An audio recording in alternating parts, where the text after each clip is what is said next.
In the face of tremendous technological development at unprecedented and exponentially increasing speeds, we stand at a pivotal moment to decide whether or not we actively accelerate humanity's natural evolution. And if we do, then how?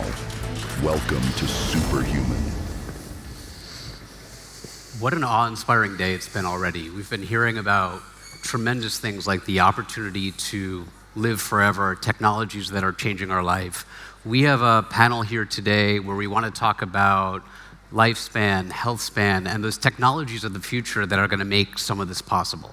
I'm David Barry. I'm founder and managing partner of Avern Capital, where we're focused on the intersection of tech and health and how that's going to bring forward some innovations of the future.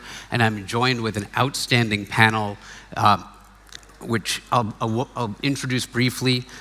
J.R. Rahn, who's the founder of ARMR Sciences, whose mission is to end fentanyl overdose in America, the leading cause of death for Americans aged 18 to 45. ARMR is developing pioneering immunotherapies that will be taken 1 to 2 times per year to prevent fentanyl overdose. J.R. previously was the founder and CEO of MindMed, the first psychedelic biotech to go public, raising over $200 million, and is now in late-stage phase 3 FDA trials, evaluating LSD for anxiety disorders. Also joining me, Joe Betts-LaCroix. Joe is the CEO of Reprogramming Sciences, whose mission is to extend healthy human lifespan by 10 years. A scientist turned entrepreneur, he began his career at Harvard, MIT, and Caltech. He started Retro in partnership with Sam Altman, who seeded it with $180 million personally. It's Joe's third venture-funded startup. It's located in Redwood City, California, and is now 66 people, mostly scientists. And finally, David Furman, who's the head of Stanford 1000 Immunomes and professor at the Buck Institute. With a background in human immunology, AI, ML, and functional longevity, Dr. Furman is also a founder of 3 Silicon Valley-based startups focused on the evaluation of aging rates and triggers, inflammation, aging hallmarks, microplastics in human populations, and the guidance and tracking of health endpoints for clinics and consumers. His recent collaborations with NASA and more recently WHO had led to developments and early deployment of aging diagnostics for low and middle income countries. We're very excited to be here, and we'll jump in and talk about where we see the opportunities today and where we see them in the future. So just to jump in, David, longevity often means a bunch of different things to different people, anything from lifespan to health span, how to live forever, how to live longer. What does it mean to you? That's a tricky question. So I'd like to say that to me, longevity means extending functional health. So in the 2022, WHO recognized age-related declining function as an indication. And I think there's a tremendous opportunity for us to say, okay, let's try to extend function, to maintain well-being, to have purpose in life, to feel fulfilled. I like to surf. I like to be able to surf until I'm 110, 120. I like to read books. Right? That to me, to maintain cognitively sound, to be cognitively sound until I'm 110. That's to me longevity. That's to me what I'm aiming for. Thank you. Joe, if we had to double down on one biological system to extend health span, where would you place your bet? Brain, immune system, metabolism, something else? Wait, I have to choose? Like if I'm going to be surfing at 110, I think I need my brain and all my muscles and my heart and my immune system. So I don't know. It's kind of like, I see it kind of like Tolstoy's Happy Family, you know, like all healthy people are largely the same, and each person is kind of sick in their own way based on one system failing. All it takes is one. But I guess if you held a gun to my head, I'd probably choose the brain, just because it's arguably the seat of what it means to be human. I'm gonna go for the brain. JR, following up on that, can you talk to us about your view of mental longevity? Yeah, so I mean, I think that's the area that interests really me the most in the longevity space. I think our brain is clearly where we make a lot of decisions, Yes. and it influences, or at least we hope we make the decisions there. But our mental clarity and our mental longevity just have such a big impact on the decisions that we make. And I think if you just kind of look at the connection between psychedelics and mental longevity or just health in general, there was a really interesting study that really got glanced over during COVID. And it was actually done here in Sweden at the Karolinska Institute and Imperial College London. And they looked at health data in about 350,000 people in the United States from about 2004, I think, to 2015. And one of the survey questions was understanding if they had ever taken psychedelics. And then they went forward and looked at what the incident rates of certain cardiometabolic issues were in these patients. You had a 12% less, you were less likely to have diabetes by 12% if you had taken psychedelics once in your life. And you had a 23% less chance of having heart issues. And so there's something unexplained there. I think that there needs to be a lot more clinical trials to truly understand what that is. But there's clearly a connection between the brain and the body that we just don't know enough about, and we don't know enough about the pathways. But that's certainly an area that interests me. Thank you. Just to everyone, what would you say is the most misunderstood longevity breakthrough in the press today, and what's one that's being missed? I think the fact that this very widespread use of biological aging clocks like epigenetic clocks. If you're improving your epigenetic clock, you're going to live longer and better. I think that's a misconception. We don't know yet. That's one of the things I think is a misconception actually today. I think the most common error I see people making is believing someone when they tell you that this thing that they are trying to sell you something for is the cause of aging. Because I think there are a lot of processes. Unfortunately, aging is very complex, and there are a lot of processes going in parallel.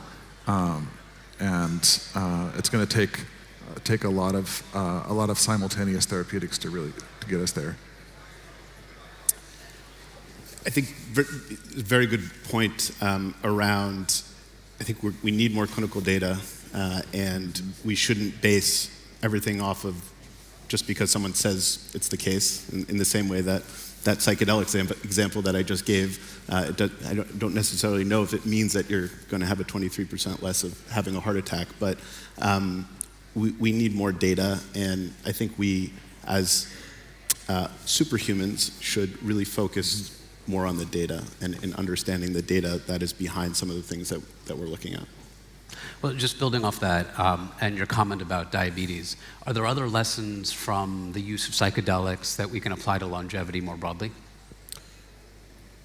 Well, I think there's a really interesting anecdote. When I first got involved in the psychedelic space many years ago, and we were doing our research to how we were going to start a company, the inventor of LSD was a guy named Albert Hofmann, and he invented LSD on a famous bicycle ride in Basel, Switzerland. He actually not mistakenly, he took LSD because he liked to test all the things that he was inventing in the labs which is now part of Novartis. He lived to 102 years old. So if we're talking about longevity, 102 seems like a pretty good goal.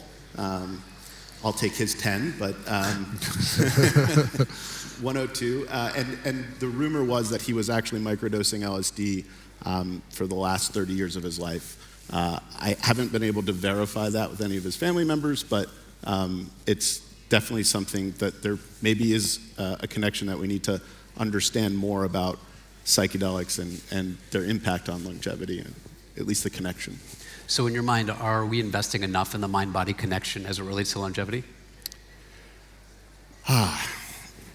Well, I think when it comes to, in terms of capital, the way that the FDA works really kind of, in many ways, limits what we can do with psychedelics, and I just think more generally with other longevity treatments, because we have to focus on them as treatments and not necessarily just for performance. We look for, when we want to run a clinical trial with the FDA, we have to find a disease that we're treating. And so with psychedelics, we focused on anxiety because it was a big enough problem, and we thought we could track that. But until we get around that issue, and I think we see some reform at the FDA, which, I don't know, there was a FDA director on Fox News 2 weeks ago talking about how much he loved psychedelics. If you asked me that in 2019, 2020, I don't think that would have been possible. So there's certainly longevity, psychedelics are in the zeitgeist now. So hopefully we start allocating more capital to, how do we increase performance? Because I think that's what a lot of people are probably most interested in this room about. Joe, what are the most exciting, not yet published signals that you're seeing in the lab? Not yet published. Does that mean if I say it, it's about to be published? Probably, I guess for us, one of the most exciting long-term research programs we have going is in partial reprogramming. It's one of the things that most spurred me to found this company in the first place, but it's really brand new. The first paper on it was published in 2016, but it's super powerful, and so I like working in things with large effect sizes, but they're also, you have to kind of tame them. So we have our own internal partial reprogramming program, but it's not ready for the clinic yet. Our first therapeutic, and we only work on actual hardcore biotech that goes through government regulation processes, phase 1, phase 2, phase 3 clinical trials, et cetera. Will be out later this year in a phase 1 clinical trial in Australia. That's for autophagy, so it's going to be a little bit longer to get a partial reprogramming therapeutic out there. But we haven't published it yet, but we have incredibly significant and strong rejuvenation data in mice using partial reprogramming that's along the sort of Yamanaka factor reprogramming line. And where do you see reprogramming over the next 5 years or so? 5 years, at least for us, is a long time. We've already gone through a whole R&D and then moving into clinic cycle within just a bit over 3.5 years for us, which I like to think that's fast, where you have the Silicon Valley, LFG kind of mentality. So in 5 years, I would love to see us have a phase 1 happening in partial reprogramming. No, thank you for that. I think that would be good because it's a very very new modality. It's a very strong effect. I appreciate that. David, what has 1,000 immunomes taught us about the immune system and aging and what we might be able to reverse? It taught us that the immune system is a sensory system, just like your hearing capacity, your vision, your taste. It senses the environment, it transduces that information, and has a consequence. It has a functional consequence. The only big difference is that the output is not conscious, but it's a sensory system, and so you can use it to track what you do in your life. So it responds to every jog, every meal, every hour of sleep by changing the level of inflammatory biomarkers. So it's quite fascinating because you can actually track things. Say, your healthy microbiome, you're going to have lower inflammation.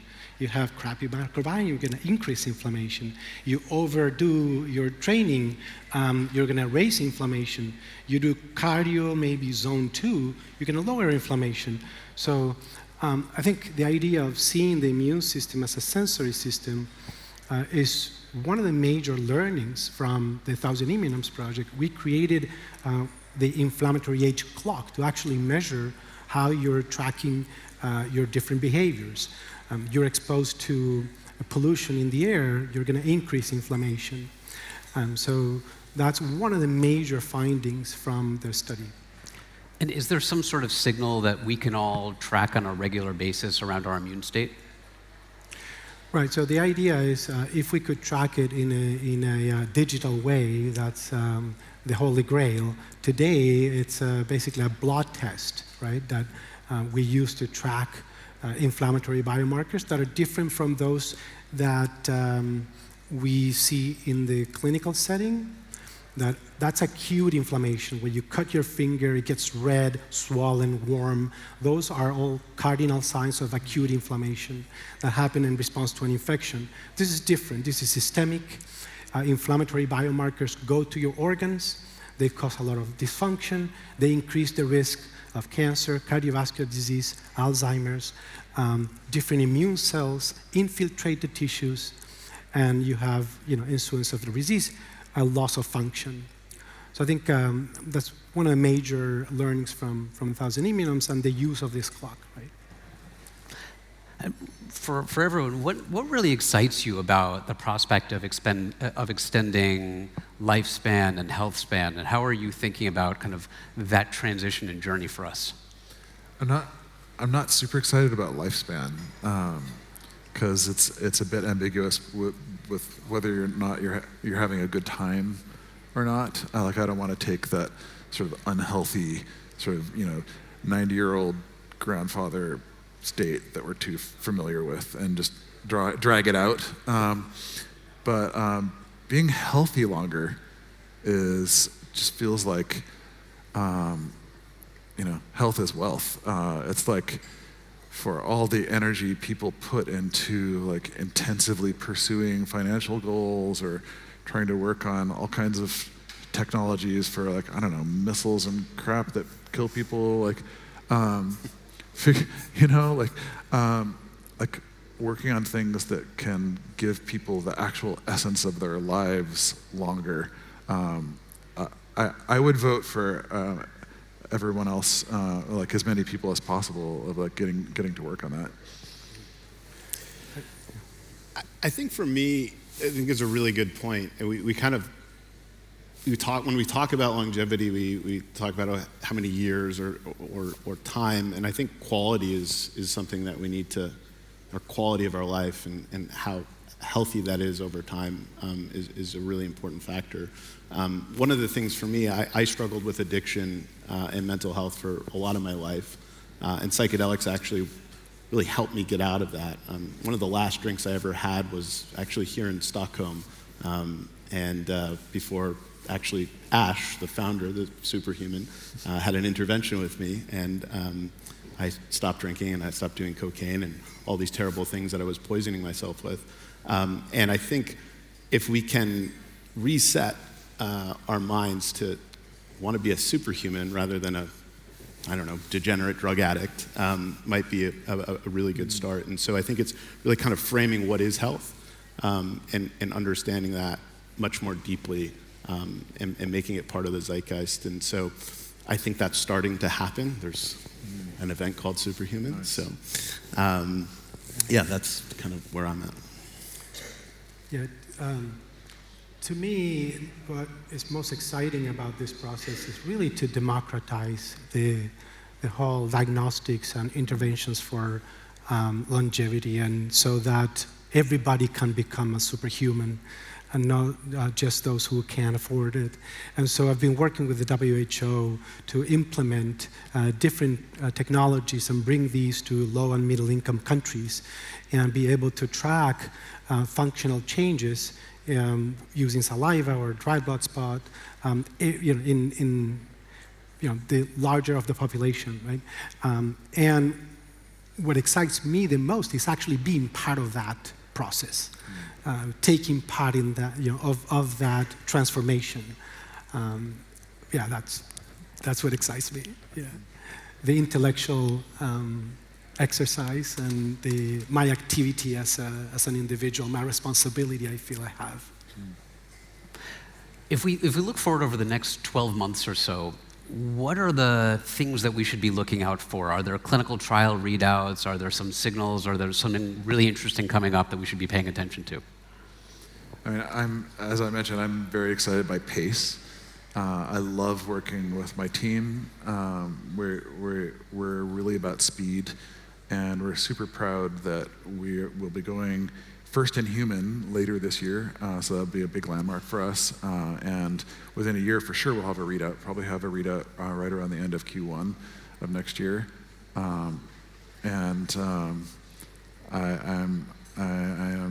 have my fingers crossed for a positive readout. So if you wanted to watch, then you can see if we actually publish that result in next year.